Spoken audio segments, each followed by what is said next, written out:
Hello, everyone. This is Tom, your host for the Hidden Truths channel. And tonight, welcome to my Saturday night live broadcast. And tonight, we're going to talk a little bit about time travel, the risks of it and stuff, and a little bit about is it possible. Anyway, thank you to all my new subscribers and subscribers to the channel. I appreciate it. The channel's growing. I like to set up a nice big studio. But channel's got to get a little bigger first. So I guess I'll do the old YouTubey stuff. Like, subscribe, share it out if you like the video. So I appreciate it. Anyway, the channel is growing, but YouTube definitely not the same as it was, 10 years ago when creators, anyway, it was easy to grow. Anyway, I'll just say that. But anyway, appreciate everybody being here or watching this on the replay. So let's get into first, is time travel possible? Absolutely. All right.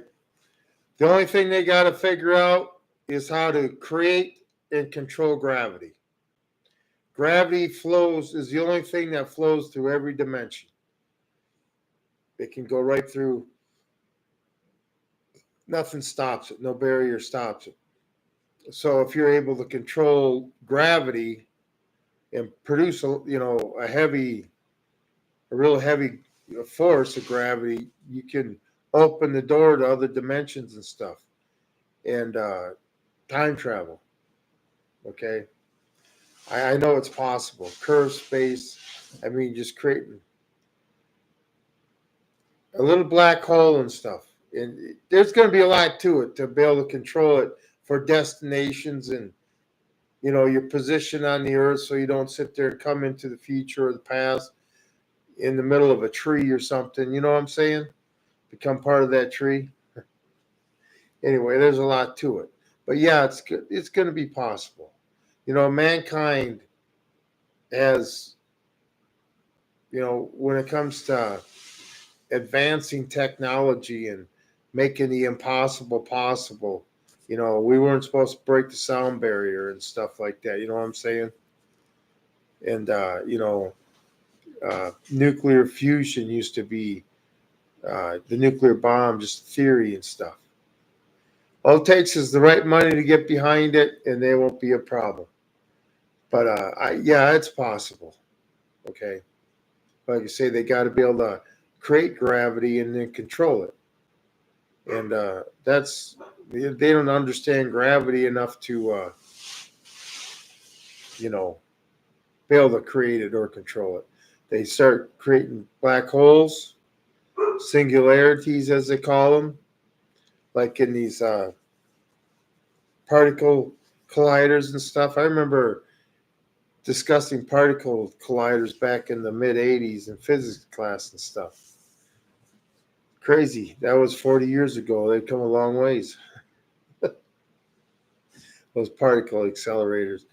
Trying to get to the God particle, the particle that started everything. Anyway.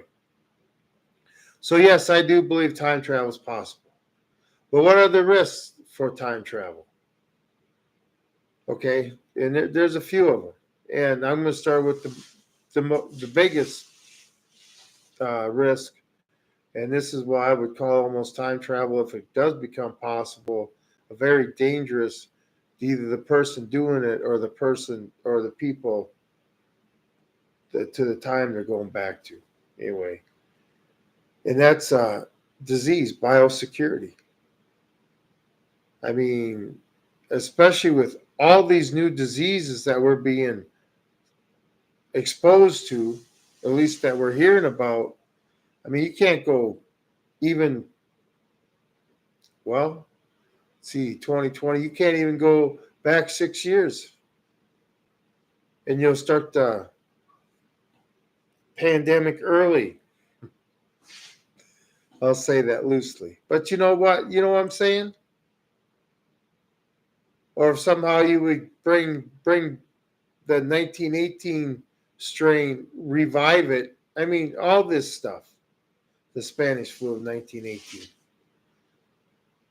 You know, that killed about, I'd say, 10% of the world's population. That was a true pandemic. I mean, what are you going to do about biosecurity?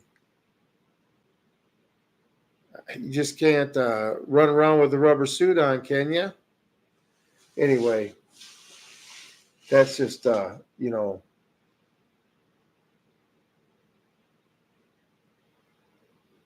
you can't get away from it.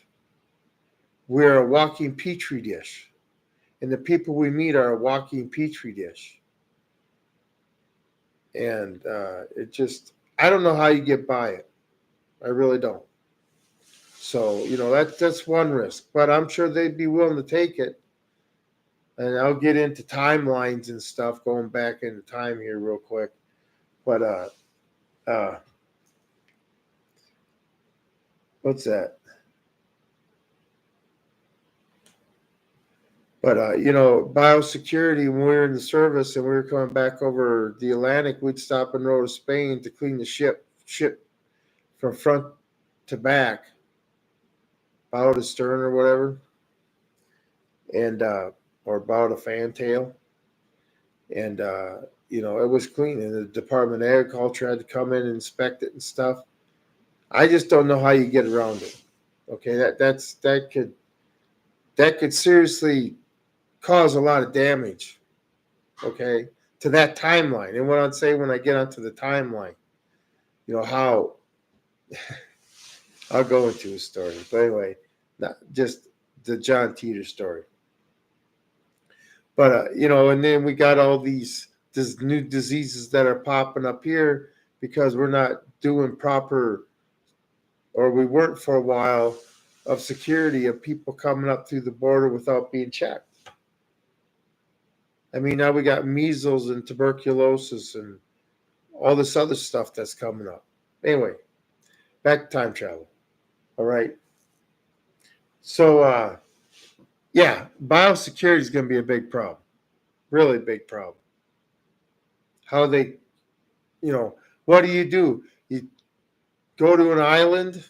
We bring back something too. Remember the astronauts, after they landed on the moon, what were they, quarantined for 2 weeks in that,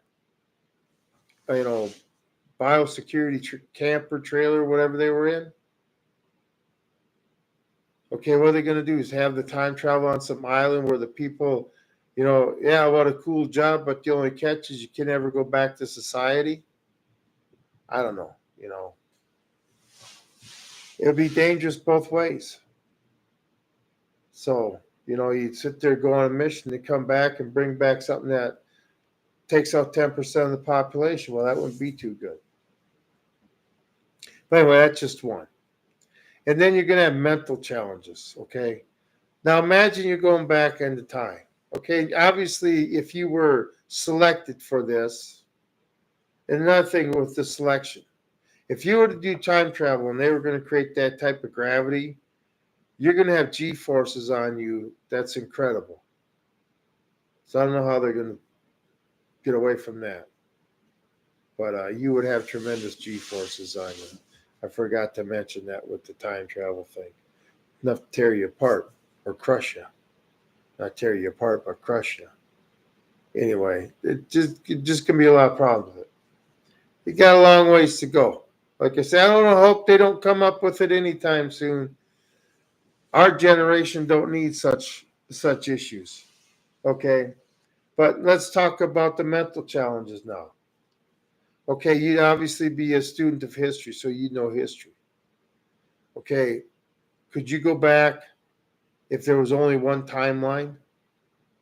Go back to our timeline, be in that timeline, and not react, knowing you were back in 1912, knowing the Titanic was going to sink? Okay? Of course, if you did say something, people think you're crazy. Or protect somebody from dying. There was a Star Trek episode, and City on the Edge of Forever. where Kirk falls in love. Kirk always falls in love, but he falls in love with that woman from 1933 or whatever. But she had to die. They had to allow it so they could sit there and restore their timeline. And then there was, I just,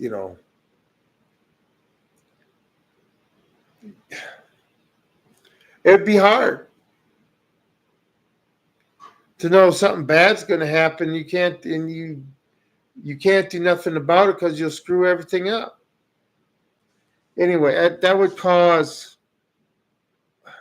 I mean, could you imagine being at Twin Towers, knowing that they were going to fall, watching everybody walk in, knowing that most of them were going to die, or however many were going to die? That'd be difficult. Okay, but could you handle that?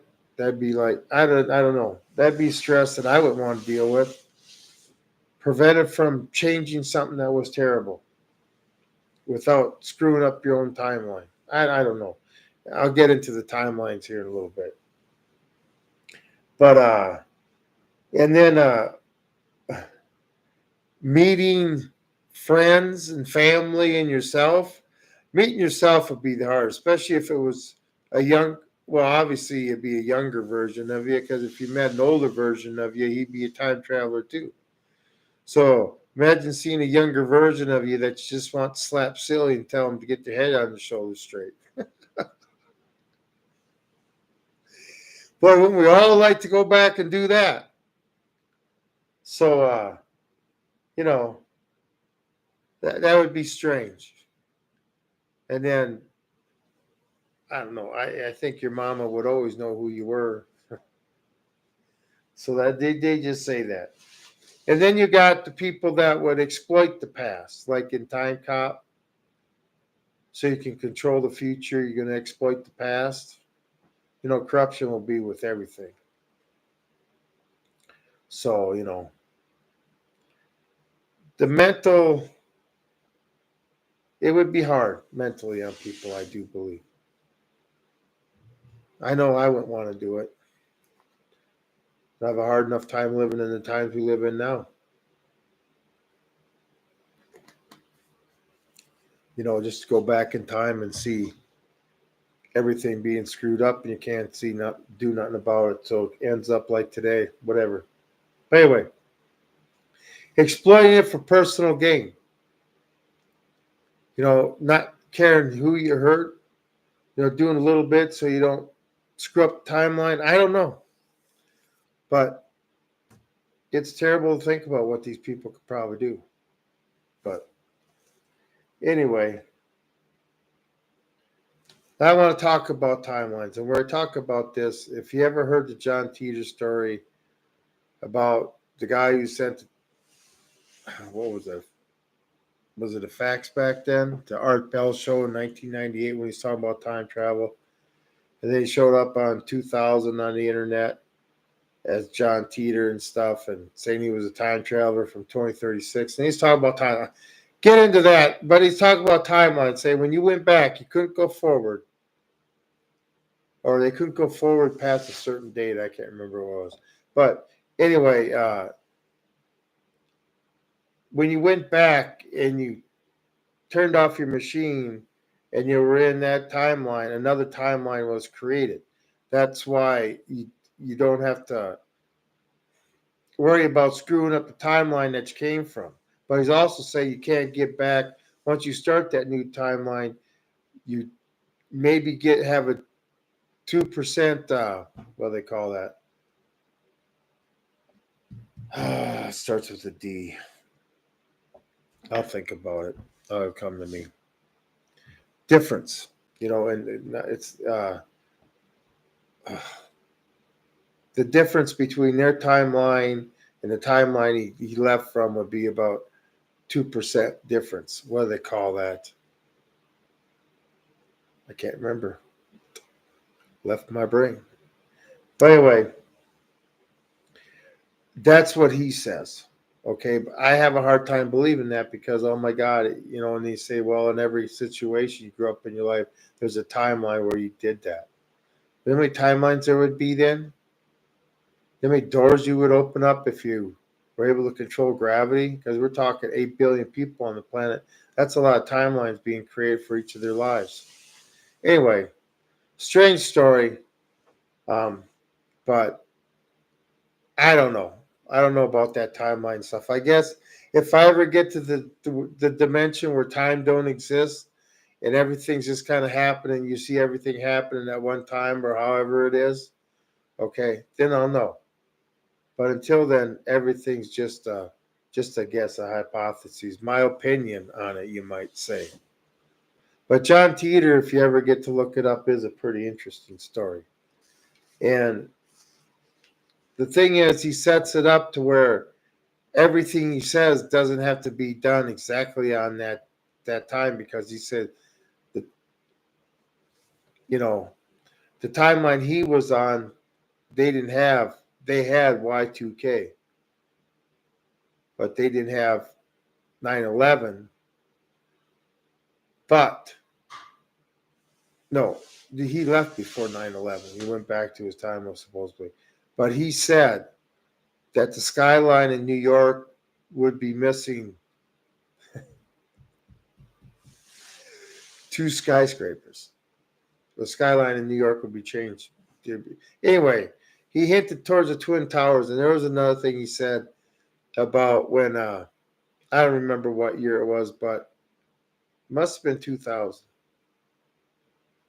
It was when the New York Giants went to the Super Bowl and he won, and somebody was talking to him about sports predictions and his stuff. And he says, "I'm not, you know, like he said, I'm not going to predict, uh, give you any information on sports or stuff like that, because, like I said, if I told you it didn't rain, it was going to rain in New York on a certain day, would you not go there then?" And New York Giants lost the Super Bowl that year. Just strange stuff like that. And then, but he talked about Civil War and starting in 2008 and stuff. Anyway, you know, but he's saying with the timelines, you know, not necessarily the dates are going to be right. But I tell you what, when we had the other party in office, a lot of his predictions, though being late, looked like they were going to come true. They talked about Civil War and nuclear war with Russia and stuff. Oh, yeah. It was getting interesting there for a while.